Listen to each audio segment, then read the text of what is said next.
Ambassador to the United Nations, Nikki Haley.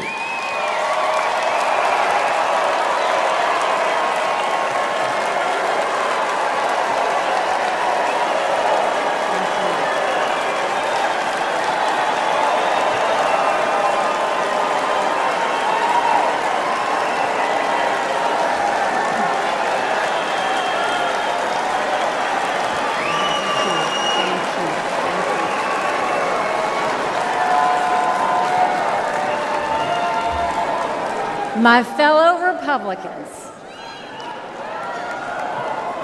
President Trump asked me to speak to this convention in the name of unity.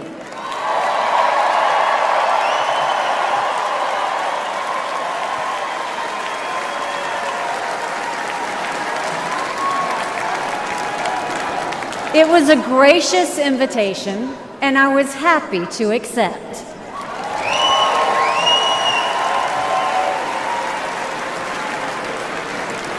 I'll start by making one thing perfectly clear.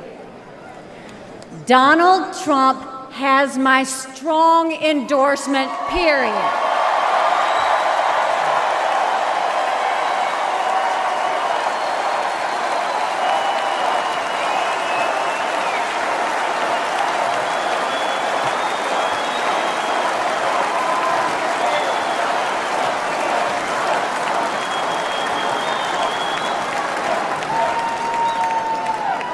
Our country is at a critical moment. We have a choice to make. For more than a year, I said a vote for Joe Biden is a vote for President Kamala Harris.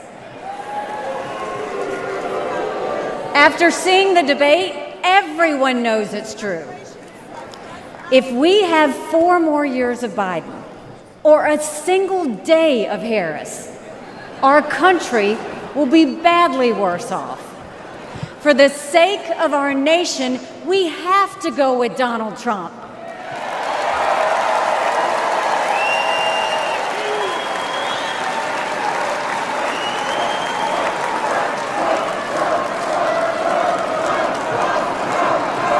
But there's more to it than that. We should acknowledge that there are some Americans who don't agree with Donald Trump 100% of the time. I happen to know some of them. And I want to speak to them tonight.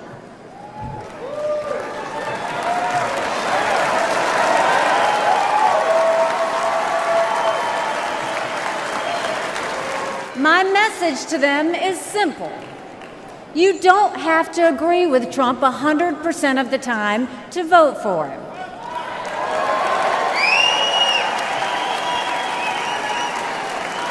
Take it from me, I haven't always agreed with President Trump. But we agree more often than we disagree.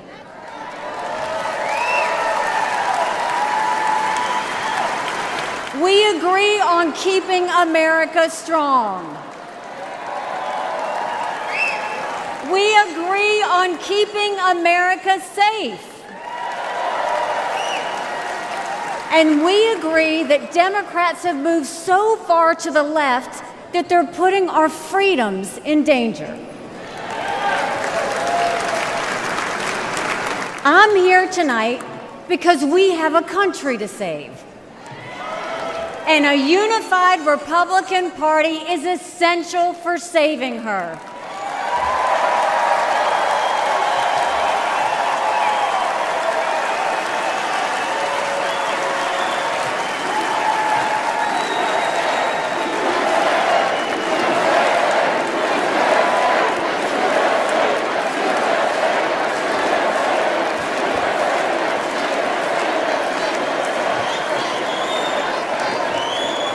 For those who have some doubts about President Trump, I want to tell you a few things about the Commander-in-Chief I know and worked with. As Ambassador to the United Nations, I had a front row seat to his national security policies. We sure could use those again.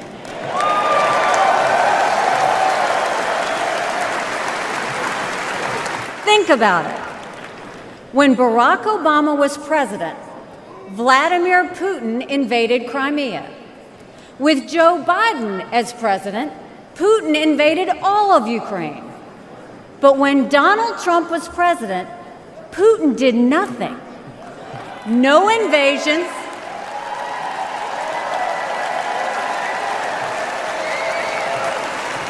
No invasions, no wars. That was no accident. Putin didn't attack Ukraine because he knew Donald Trump was tough.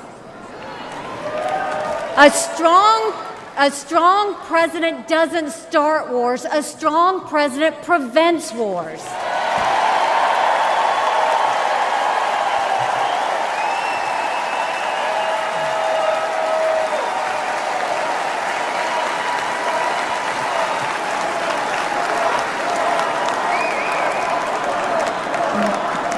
Then look at the Middle East.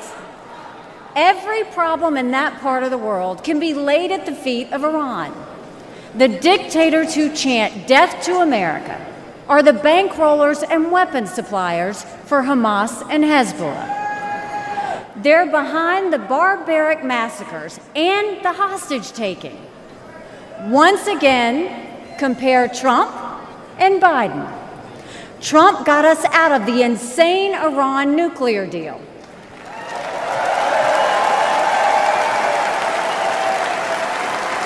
He imposed the toughest sanctions ever on Iran. And he eliminated the arch-terrorist Qasem Soleimani.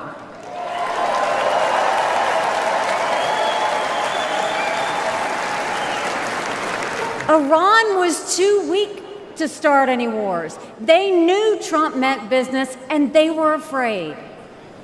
And then there's Joe Biden. He lifted the sanctions. He begged them to get back into the nuclear deal. He surrendered in Afghanistan. He sent every possible sign of weakness. Even now, while Hamas is still holding Americans hostage, Biden is pressuring Israel instead of the terrorists.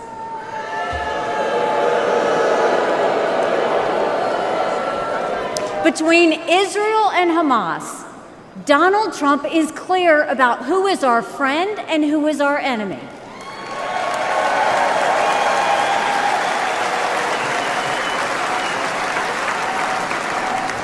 Then look at the border. It's the single biggest it's the single biggest threat Americans face. Under Joe Biden, migrants are coming into our country by the thousands every day. We have no idea who they are, where they end up, or what they plan to do. And let me remind you, Kamala had one job, and that was to fix the border. Now imagine her in charge of the entire country.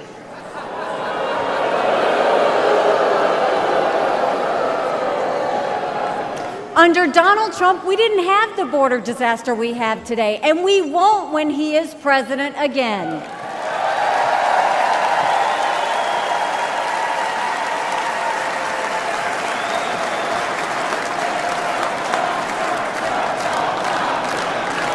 I was proud to serve America in President Trump's cabinet, and I'll tell you something you won't hear from the critics. He appreciated advice and input. Americans were well served by his presidency, even if they didn't agree with him on all things. Now, to my fellow Republicans, we must not only be a unified party, we must also expand our party.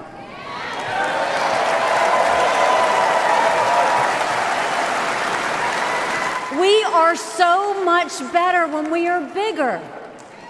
We are stronger when we welcome people into our party who have different backgrounds and experiences. And right now, we need to be strong to save America. This is a defining moment, not only for our party, but for our country. Our fellow Americans are fearful right now. Families are suffering from inflation and wages that don't keep up with prices. Young people are being indoctrinated to think our country is racist and evil. The Jewish community is facing an obscene rise in anti-Semitism. Too many minorities are trapped in communities devastated by crime. Our foreign enemies win when they see Americans hate each other. They see that today, whether it's on college campuses or in a field in Butler, Pennsylvania.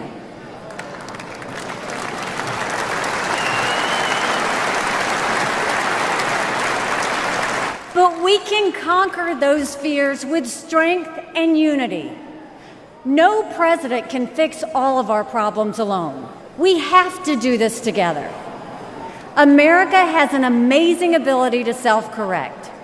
In this moment, we have a chance to put aside our differences and focus on what unites us and strengthens our country.